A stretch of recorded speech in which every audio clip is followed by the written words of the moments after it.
నమస్తే రమ్మగారు. నమస్తే చే రమ్మగారు, మోసపోవటం. హ్మ్. రకరకాల విషయాల్లో రకరకాలుగా మోసపోతూ ఉంటారు. అది చిన్నది కావచ్చు, పెద్దది కావచ్చు. డబ్బుల దగ్గర ఎక్కువ. మరీ ఎక్కువనమాట. అవును. ఎందుకని అలా జరుగుతుంది? అంటే డబ్బనేసరికి మనం ఎక్కువగా ఇంట్రెస్ట్ చూపించడం అంటే ప్రాధాన్యం ఇవ్వటం వల్ల ఎదుటి ఆస్పొత్తనం. ఎదుటి వారితో మనం ఎక్కువగా మోసగింపబడతారేమో అని అనుకుంటా ఉంటా నేను. అవును. డబ్బుల కదా! మీద వ్యామోహంతోటి జయ. ఏంటంటే చిన్న పిల్లల దగ్గర నుంచి పెద్దవారి దాకా డబ్బు అనగానే అదొక అంటే ఇంక బ్రహ్మ పదార్థం. అదే. కదా రమ్మగారు? అంతే. దాని మీదే ఆసక్తి ఉంటుంది. ఆ! మనకి అత్యంత ఆస్పోతనం చాలా సంపాదించేసుకోవాలి, చాలా దాచేసుకోవాలి, చాలా ఉంచేసుకోవాలి. వీట్ల వల్లే మోసపోతాం. హ్మ్. హ్మ్. అసలు మోసం చేయటానికి జనాలు ఎంత నమ్మిస్తారంటే, చాలా నమ్మితే గాని మోసం చేయలేరు కదా జయ. ఎప్పుడు చూడు ఎప్ మనకి ఏమిటంటే ఏమనాలి దాన్ని సరిగ్గా చెప్పాలంటే, అదేం విడిగా ఉండదు ఆ పదార్థం. మనం బాగా నమ్మితేనే మోసం చేయగలుగుతారు. మనం ఎవరిని బాగా నమ్ముతాం? బాగా ఎస్టాబ్లిష్డ్‌గా ఉన్న వాళ్ళని. ఆ! కదా! వీళ్ళ దగ్గర నుంచి ఒకళ్ళు చిట్ ఫండ్ కంపెనీయో, ఓ కంపెనీయో, ఓ ఉద్యోగాలవో ఏవో ఒక 25, 30 మందికి ఉద్యోగాలు ఇచ్చారనుకో. హ్మ్. అప్పుడు వాళ్ళందరికీ ఉద్యోగాలొచ్చినాయని మనం గూడా నమ్ముతాం. హ్మ్. లేతే వాళ్ళందరూ బాగా డబ్బులొచ్చి ఏదో చేసేసుకుంటున్నారని. ఈ బిజినెస్ చేస్తే వాళ్ళంతా సంపాదించేసుకున్నారని. ఈ మోసం చేసేవాడు ఏం చేస్తాడు సాధారణంగా బాగా ఎస్టాబ్లిష్ చేస్తాడు. 2, 3 ఏళ్ళు నమ్మిస్తాడు. హ్మ్. జనాలు నమ్మిన కొందికి వాడికి మోసం చేసే అవకాశాలు పెరిగిపోతాయి. అంతేగా? అవును. అవును. అందరూ దిగిపోయాక అన్ని పక్కల నుంచి జనాలు దిగాక వాడికి సర్ప్రైజ్ మనీ ఏర్పడ్డాక ఎత్తేస్తాడు. వ్యాపారం నడుస్తున్నన్నాళ్ళు నడుస్తుంది. ఎత్తేయదలుచుకుంటే అవతల వాళ్ళ నమ్మకమే వీడి పెట్టుబడి. అంతేగా? 100% అండి. ఈజీగా మోసం చేసేయొచ్చు డబ్బు విషయంలో. చిన్నవి ఓ రూ. 100 నోటు కింద పడేసి, "ఇది మీదేనా?" అని అడిగి. అలాంటి చిన్న చిన్న మోసాలు. సినిమాల్లో ఇలాంటి ట్రిక్కులు చూస్తూ ఉంటాం. అవును. అక్కడి నుంచి పెద్ద పెద్దవి. ఇక బిజినెస్‌లు. బోర్డులు తిప్పేయటాలు. బ్యాంకులు బోర్డులు తిప్పేయటాలు. బ్యాంకులనే మోసం చేసేవాళ్ళు. అవును. ఏమిటి తాడిని తన్నేవాడుంటే వాడి తలని తన్నేవాడు ఇంకొకడు. అత్యాస ఒక కారణం అనుకోవాలి కదా రమ్మగారు? ప్రధానమైంది మనుషులకుండే గ్రీడీనెస్, అత్యాశ. కావాలి, ఇంకా కావాలన్న కోరిక. మంచి మంచి కథలుంటాయి జయ వాటి మీద. అవునా? ఒకటి చెప్తాం. మోసకారి కథలు ఎన్నో మనకి. చాలా చెప్పుకున్నాం మనము. కానీ కథా సరిసాగర్ నుంచి ఒక కొత్త కథ చెప్దాం. తప్పకుండా అండి. ఇంతకుముందు చాలా చెప్పాం కదా! ఒక ఊళ్ళో శివుడు, మాధవుడు అని ఇద్దరు ఫ్రెండ్స్ ఉండేవాళ్ళు. పరమ మోసకారులు వాళ్ళిద్దరు. ఇది డైరెక్ట్‌గా దొంగతనం చేయటం లాంటివి కాదు. హుహు. మోసం చేసి సంపాదించటం. వాడిమ్మన్నాడని వీడి దగ్గర, వీడిమ్మన్నాడని వాడి దగ్గర చెప్పటం. మాటల గారడి. మాటలతో బురిడి కొట్టిచ్చేసేయటం. ఇక వాళ్ళున్న ఆ రత్నగిరి అనే ఊళ్ళో అందరినీ మోసం చేశారు వాళ్ళు. ఏదైనా పెద్ద ఎత్తున చేయాలి. ఇవి ఏం చేసేవాళ్ళు వీళ్ళు రోజువారీ హాయిగా తినడానికి, తిరగడానికి, ఆడుకోవడానికి సంపాదించుకునేవాళ్ళు. సంసారాలు లేవు కుర్రాళ్ళు. ఇప్పుడు ఇలాంటి వాళ్ళలో అంటే అగ్నికి వాయువు తోడైనట్టే. ఒకడు దొంగ వెధవైతే వాడికో ఆ! ఫ్రెండ్ ఉంటే ఇద్దరు కలిసి చేస్తారు. అవును. అంతే కదా! ఒకడు దొంగతనం చేస్తాడు, రెండోవాడు ఎస్కేప్ ప్లాన్ చేస్తాడు. అవునండి. ఇలాంటి తెలివితేటలు. హ్మ్. ఉండి ఉండి వీళ్ళేమనుకున్నారంటే ఇక్కడ చిన్న చిన్న ఊరు ఇది. చిన్న ఊళ్ళలో ఇక లాభం లేదు మన సంగతి. పెద్ద ఊళ్ళకెళ్ళాలి. ఎక్కడైనా బాగా సంపాదించాలి. అయితే ఎవరిని బురిడి కొట్టించాలి అని ఒక రెక్కీ నిర్వహించుకున్నారు వాళ్ళు. ఆ నిర్వహించిన రెక్కీలో ఉజ్జయిని రాజపురోహితుడు.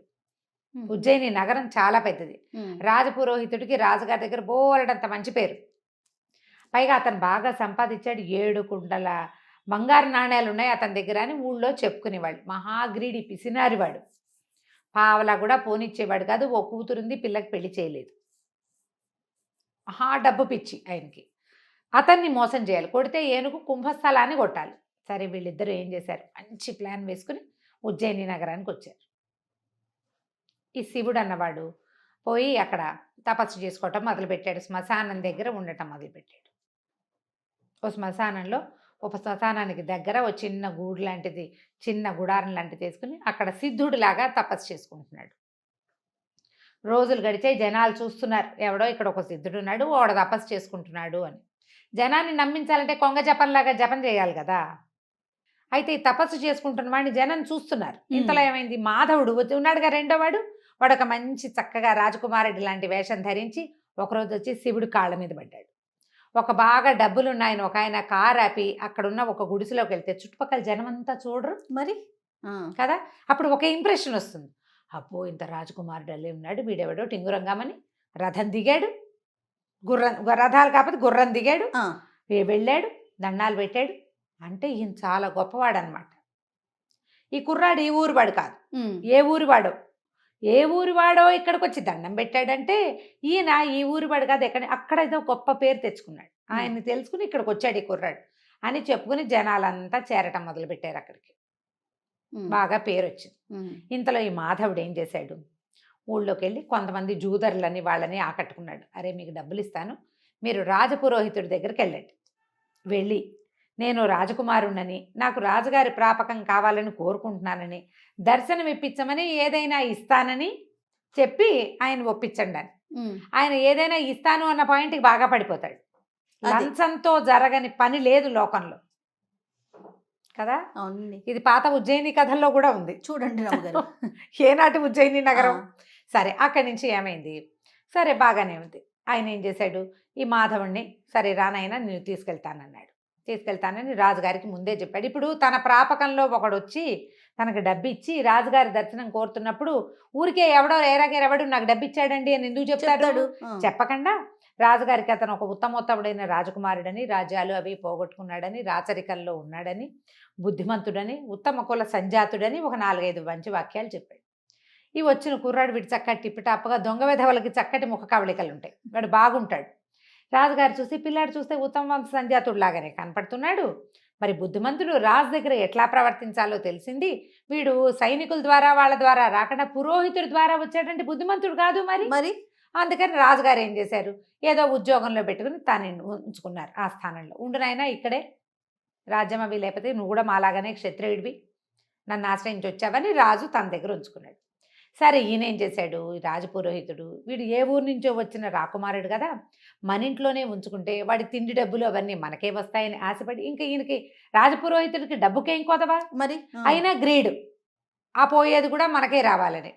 అక్కడి నుంచి మాధవుడిని రా అబ్బాయి మా ఇంట్లో ఉండు అన్నాడు. సరే ఇతను ఏం చేశాడు, ఈ రాజకుమారుడి వేషంలో ఉన్న మాధవుడు పురోహితుడు గారింట్లోకి, శంకరస్వామి ఆయన పేరు, అక్కడికి చేరాడు. చేరిన తర్వాత సరే తనకి పూర్వోత్తరం నుంచి వాళ్ళ పేరెంట్స్ దగ్గర నుంచి రాచరికం వల్ల వచ్చాయి అని చెప్పి ఓ అంత బిందె, దాని నిండా వజ్రాలు రత్నాలు ఉన్న ఒక బిందెని వీళ్ళింట్లోనే, ఈ గదిలో లాకర్ ఉందండి అని తన బ్యాగ్లోంచి ఆ బిందె తీసి పెట్టాడు. ఈయన కళ్ళు మిరుమిట్లు కొలిపేసినాయి, ఏమిటో బిందె పెడుతున్నాడు, వీటి నిండా నగలున్నాయి. 2 రోజులకు ఒకసారో రోజుకోసారో మా పూర్వోత్తరపు నగలు, మా తాతగారి నాయనమ్మ, ముత్తాత నాయనమ్మ, ముత్తాత వాళ్ళందరికి ఆశీస్సులు ఉంటాయని ఆ బిందె బయటకు తీసి దానికి దండం పెట్టేవాడు. ఈయన కళ్ళు ఎప్పుడు ఆ నగల మీద ఉండేవి. పైన కనపడుతున్న మణులు మాణిక్యాలు కొన్ని కోట్ల విలువ చేస్తాయి, నిజానికి అవి ఏవి నిజమైనవి కాదు, నకిలివి. ఒట్టిరాళ్లకి మెరుపెక్కువ కాదు. ఈయనకు ఆ సంగతి తెలీదు. సరే నకిలీ నగలే ఉంచాడు, ఆ బిందె రోజు తీస్తాడు, దండం పెడతాడు, అదే నా దైవం అన్నట్టుగా. ఈయనకు గొప్ప సరదాగా ఉండేది. కానీ ఏమడుగుతారు, మన ఇంట్లో ఉన్నవాడిని నీ నగలు నాకు అంత ఆశ, ఈయనకు ఆశ ఉంది కానీ దొంగ బుద్ధి లేదు పాపం. సరే వీడు ఏం చేశాడు, 15-20 రోజులు చక్కగా కులాసాగా ఉన్నాడు. ఆ సిప్రా నది తీరంలో శ్మశానం దగ్గర ఒక సాధువు ఉన్నాడుగా, సాధువుకి కూడా అప్పుడప్పుడు నమస్కారం పెడితే జనాలంతా వాడి దగ్గరికి చేరుతుండేవాళ్ళు. అతను సాధువు అని ఫిక్స్ అయిపోయారు జనం అంతా, సన్యాసి అని. ఇతను ఏం చేశాడు, ఒక 20 రోజులు గడిచాక శుభ్రంగా 20 రోజులు తిన్నాడు, వెళ్ళి ఇంట్లో రాజస్థానానికి వెళ్ళి ఉద్యోగం చేసుకునేవాడు. మెల్లిగా అన్నం తింటాం మానేశాడు, చిక్కిపోవటం మొదలుపెట్టాడు. డైటింగ్ చేస్తున్నాడు అనమాట. చూసిన వాళ్ళంతా ఏమిటైనా చిక్కిపోతున్నావు, వచ్చినప్పుడు చక్కగా పుష్టిగా ఉండేవాడివి అని అడగటం మొదలుపెట్టారు. ఓ 15 రోజులు లేకవాడు ఇట్లా అయ్యాడు దేవుడా అని నీరసంగా. ఏమన్నాడు, నాకు అగ్నిమాంద్యం పట్టుకుందండి, బతకనో ఏమిటో నేను. మా తాత కూడా ఇలాగే చచ్చిపోయాడండి, మా ముత్తాత కూడా ఇలాగే అయిపోయాడు, నాకు కూడా అగ్నిమాంద్యం పట్టుకుంది కాబట్టి బతకను నేను. నాకేమన్నా ఇల్లా వాకిలా, మా పూర్వోత్తరం నుంచి వచ్చిన నగలు ఉన్నాయి, వాటిని ఎవరైనా సద్బ్రాహ్మడికి దానం చేసి మరణిస్తానండి అని మొదలుపెట్టాడు. ఈయనకి పాపం ఏం చేస్తాడు, నాకు ఇచ్చే అని అనలేకపోయాడు. అవునవును. ఎవరినో బ్రాహ్మణుల్ని తీసుకొచ్చేవాడు. వీళ్ళు నాకు నచ్చలేదు, వాళ్ళు నాకు నచ్చలేదు, వీళ్ళు నాకు నచ్చలేదు, ఏమిటి ఇలా ఉన్నాడు, ఇలా ఉన్న వాళ్ళకి దానం చేస్తే నాకేం సద్గతులు వస్తాయండి అనేవాడు. కొద్ది రోజులు గడిచాక ఏమన్నాడు, సిప్రా నది తీరంలో శ్మశానం పక్కన ఒక గూడారం వేసుకున్నాడు చూడండి సిద్ధుడు, ఒక ఆయన సాధువు, ఒక సన్యాసి. ఆయన అయితే మహోత్కృష్టమైన దానం, ఆయనకి ఇవ్వాలి దానం, నా నగలన్నీ నేను ఆయనకి దానం చేస్తానండి అన్నాడు. పాపం ఈయనేం చేశాడు, ఈ రాజపురోహితుడు. ఇప్పుడు దాన ప్రక్రియ ఒకటి ఉంటుంది కదా, ఆ ప్రక్రియ చేస్తే తనకి 10 రూపాయలు ముడతాయి, ఆయన ఉద్దేశం అది. పోయి అక్కడ ఉన్నాడే ఎవరు, అక్కడ వీడి ఫ్రెండ్ శివుడు, అక్కడ కూర్చున్న ఆ సన్యాసికి వెళ్ళి అడిగాడు, బాబు మా ఇంట్లో ఉన్న మాధవుడికి ఒంట్లో బాగుండలేదు, వాడికి అగ్నిమాంద్య రోగం పట్టుకుంది, మరి చనిపోయేలాగా ఉన్నాడు, పాపం బక్కచిక్కిపోయాడు, తన దగ్గర ఉన్న పూర్వోత్తరపు నగలన్నీ దానం చేస్తానంటున్నాడు, దానం పట్టమన్నాడు. అనేసరికల్ శివుడు అన్నాడు, నాకేం ఇంట్రెస్ట్ లేదండి, దానం ఎందుకు, నేను సన్యాసిని, సంసారికైతే ఏదో నగా నాణ్యం దానం పుచ్చుకున్నా ఉపయోగపడుతుంది, నాకేం ఉపయోగం, నేను సన్యాసిని, పోనీ దానం పుచ్చుకుందామని నాకు పిల్లని ఎవడిస్తాడండి అన్నాడు. అనగానే ఈయనేమన్నాడు, బాబు పూర్వాశ్రమంలో నువ్వెవరు ఏమిటి అని అడిగితే నేను బ్రాహ్మణేనండి అని చెప్పి, అయితే నాకు ఒక కూతురు ఉంది, మా పిల్లనిచ్చి పెళ్లి చేస్తా. ఓహో. మా పిల్లనిచ్చి నీకు పెళ్లి చేస్తాను, పెళ్లి చేసుకో, దానం పుచ్చుకో, మా ఇంట్లోనే ఉండు కానీ హాయిగా అన్నాడు. అని చంకలు గుద్దుకున్నాడు లోపల, అమ్మయ్య మన అల్లుడికే వస్తుంది మొత్తం డబ్బంతా. సరే ఈయన కాసేపు నసిగి గునిసి, సరేలేండి పాపం ఆయన ఎవరో వర్ణాసన్నుడుగా ఉన్నవాడి కోరిక తీర్చాలి, తమరు ఇంత పెద్దవారు ఇంత మాట అన్నారు, కన్యాదానం కూడా చేస్తామంటున్నారాయే, అలాగే లేండి అన్నాడు. వెంట పెట్టు తీసుకొచ్చి వినయ స్వామిని, ఆ పిల్ల పేరు, ఆ తమాషా పేర్లు ఉంటాయి ఈ కథా సరిత్ సాగరంలో, ఆ వినయ స్వామిని ఇచ్చి పెళ్లి చేశాడు. పెళ్లి చేసిన 2 రోజులకి ఇతనితోటి ఆ మొత్తం బంగారపు కుండ ఉంది కదా, కుండ నిండా ఉన్నాయి వజ్రాలు, రత్నాలు, ఆభరణాలు, పూర్వోత్తరపు నగలు, అవన్నీ దానం చేయించాడు. అయితే ఇతనేమన్నాడు, ఈ నగల సంగతి నాకేం తెలుస్తుందండి, మీరే దాచండి అని మామగారి చేతిలో పెట్టాడు శివుడు. మాధవుడు ఆ రోజు నుంచి అన్నం తింటాం మొదలుపెట్టాడు. నెల తిరిగేసరికి చక్కగా నున్నగయ్యాడు. దానం చేసిన ఫలితం వల్లే ఆరోగ్యం చేకూరింది. అంతేగా మనం గుళ్ళో పూజ చేస్తే ఆరోగ్యం చేకూరుతుందని చెప్పుకుంటాం కదా, మందు పట్టించిందనం మనం పూజ చేయటం వల్లే అంటాం. మన డాక్టర్ మంచివాడనే మాట కంటే పూజ చేయించాం, గ్రహశాంతులు చేయించాం కాబట్టి అలా నమ్ముతారు కొంతమంది. ఆ ఊళ్ళలో ఆ రోజుల్లో మరీ ఎక్కువ దానం చాలా గొప్పగా చేయించారు ప్రక్రియ. ఆయన కన్యాదానం చేశాడు, వీడు నగలు దానం చేసి ఆరోగ్యం బాగుపరుచుకున్నాడు అని చెప్పుకున్నారు. అక్కడి నుంచి 1-2 నెలలు గడవంగానే ఇక ఇతనేమన్నాడు అల్లుడు, ఏమంటే మీ ఇంటి మీద పడి తింటాం ఏం బాగుంటుంది, నాకు ఎట్లాగూ దానం వచ్చింది నగలు, ఆ నగలు మీరే ఉంచుకోండి, దానికి తగిన వేల ఇచ్చేసేయండి, నా డబ్బులు, నాకు దానం వచ్చిన డబ్బులు నేను ఖర్చు పెట్టుకుంటాను అన్నాడు. అనేసరికి ఆయన ఒప్పుకుని తన దగ్గర 7 కుండల్లో డబ్బులు ఉన్నాయని చెప్పుకుంటున్నారుగా ఊళ్ళో అంతా, ఆ 7 కుండల ధనాన్ని అల్లుడు గారికి ఇచ్చాడు. నగలు తను దాచిపెట్టుకున్నాడు. అవి పూర్వపు రాజవంశపు నగలంటే కోట్ల విలువ చేస్తాయి. మన దగ్గర 7 కుండలు ఏమిటి, దిక్కుమాలిన ముష్టివి, ఇవే ఉంది లెక్క, అది చాలా ఎక్కువ అని భావించాడు. కొద్ది రోజులైంది, శివకేశవులు ఇద్దరు ఉన్నారుగా, శివుడు మాధవుడు హాయిగా ఎంజాయ్ చేయటం మొదలుపెట్టారు. అక్కడికి ఇక్కడికి వెళ్ళిపోతారు, తింటారు, కొనుక్కుంటారు, తాగుతారు, అక్కడ ఇక్కడ జూదవాడడానికి వెళ్తారు, విహారయాత్రలకు వెళ్ళిపోతున్నారు, ఎంజాయ్ చేసేస్తున్నారు. ఇంకా కొన్నాళ్ళు గడిచాక రాజపురోహితుడికి ఏదో పెద్ద రోజువారీ జీతానికి ఆయన కొదవలేదు, రాజుగారి దగ్గర నుంచి జీతం వస్తుంది, తర్వాత ఏమో సంబారాలు వస్తాయి భోజనానికి, దానికి ఖర్చులు వెళ్ళిపోతాయి. ఒకసారి ఆయన ఏదో కొనుక్కుందాం అనుకున్నాడు, పొలమో ఏదో, డబ్బులు లేవు, క్యాష్ లేదు కదా, మరి లిక్విడ్ ఉండద్దు. ఈయన ఏమనుకున్నాడు, మన దగ్గర ఇంత కొండ నిండా నగలున్నాయని ఒక మాణిక్యాన్ని పుచ్చుకుని రత్నాల వర్తకుడి దగ్గరికి వెళ్ళాడు. ఆయన చూసి, ఏంటండి ఇది గాజు, దాన్ని నేలకేసి కొడితే 300 ముక్కలైంది, అది గాజు రాళ్ళు ముక్కలైపోతాయి, రత్నాలు ముక్కలు కొసలు కూడా విరగవు వాటికి. అయితే రత్నాల వర్తకుడు అన్నాడు, భలేవారండి, ఇది పిచ్చిది, మీరు ఎక్కడి నుంచి తెచ్చారనగానే ఆయనకు ఉండే గోపేలు మంది, ఊరు నాయనో ఏం చేతుండ్రా దేవుడా అని ఈ చెంబంత బిందు ఉందిగా, బిందంతా పుచ్చుకుని రత్నాల వర్తకుడి దగ్గరికి వెళ్తే అన్ని గిల్టు నగలే అవి.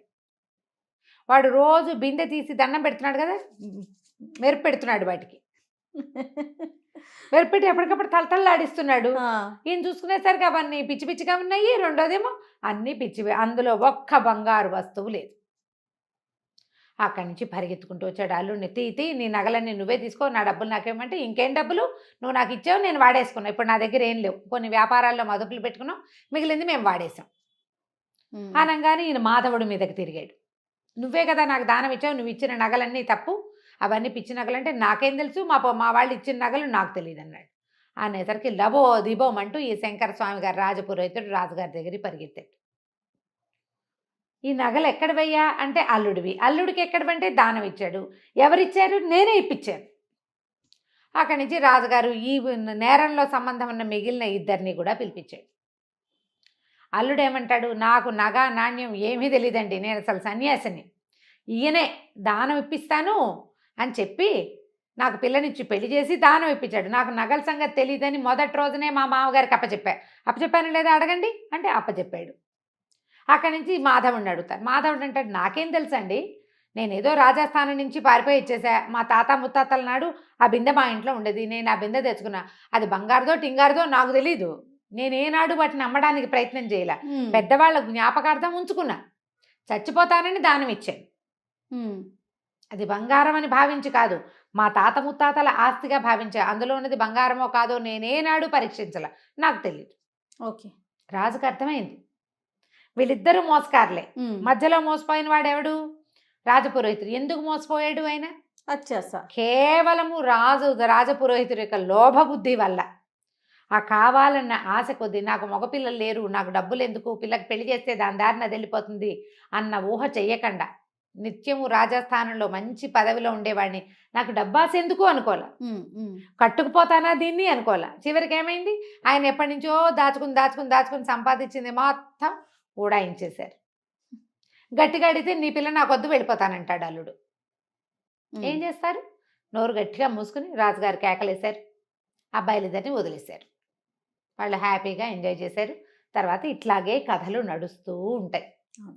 మనం ఆశ పడితేనే మోసపోతాం, అత్యాశ పడకపోతే ఎప్పుడూ జీవితంలో మోసపోము. ఆశ పడటం వరకు ఓకే అనిపిస్తుంది. అత్యాశ. అత్యాస, అత్యాస దెబ్బ మామూలుగా కొట్టేస్తుంది. మనకి జీవితం మీద ఆశ ఉండాలి కదా జయ. అవును. ప్రతి విషయం మీద కూడా ఇది తీసుకుంటే ఇది చేస్తే మనకు బాగుంటుంది. అవును. మనకు ఆల్రెడీ చాలా బాగుండి ఇంకా ఏదో కావాలనుకుంటే, నీ ఏదో కావాలనే ఊహనే అవతల వాళ్ళు క్యాష్ క్యాష్ చేసుకుంటారు.